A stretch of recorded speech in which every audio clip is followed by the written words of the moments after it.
In this video, I'm going to show you how to make onion powder. The only thing you really need is onions.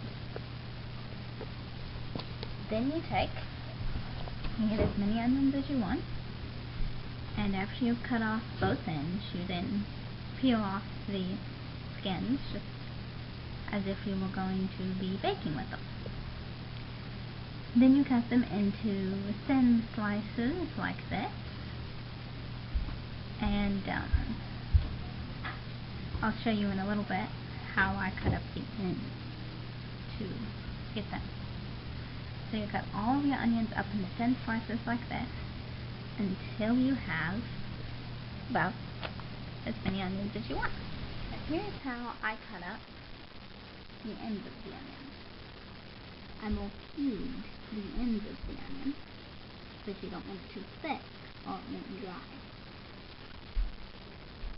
So I cut up the ends of the onion kind of like this. Now of course different. These I will cube and these I will cut and slice. But that's how I cut up the onion. And now what you do is you take your onion, you get your dehydrator. You could also use an oven if you wanted to, but I prefer the dehydrator. You take your slices of onion and you lay them out like this on the trays of your dehydrator.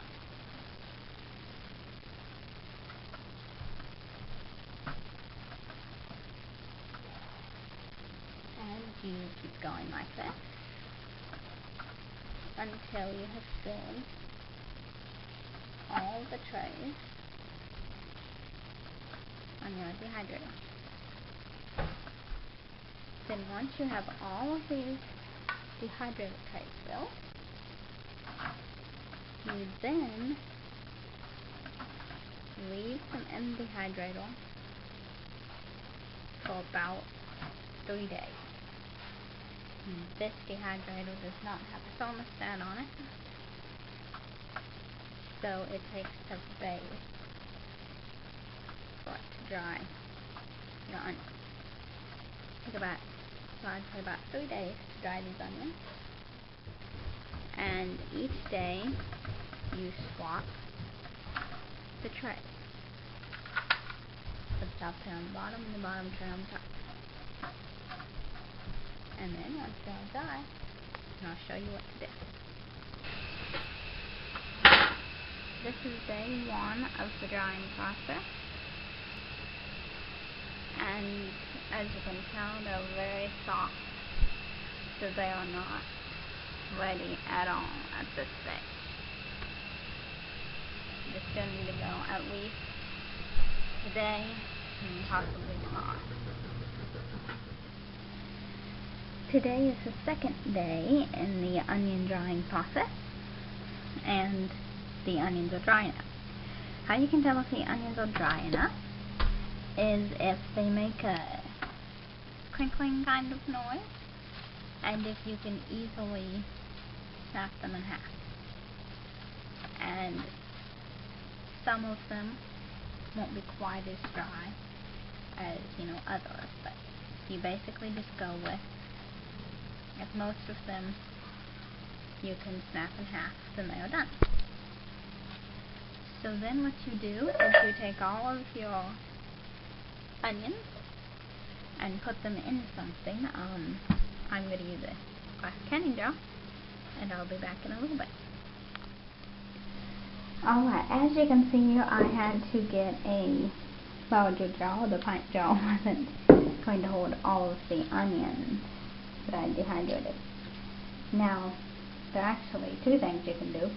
You can actually just leave the onions like this, and then you can, put them in a little bit of water overnight, reconstitute them, and use them in casseroles and things like that. Now, if you do that, you have to make certain that your onions is totally cold before you put the lid on it. Because if you seal it up in the jar while it's still warm, you will get condensation inside your jar, which will then turn this back to moist, and you will have ruined your entire batch of dehydrated onions. So what I'm going to do with it, I'm not worried about it being cold, because I'm going to make it into powder.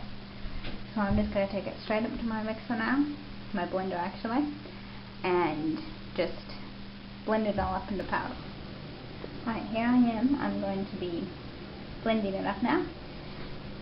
You can dump this entire jar in if you want to blend it all up, or you can put a handful in at a time. It depends on the quality of your mix and how well it mixes things.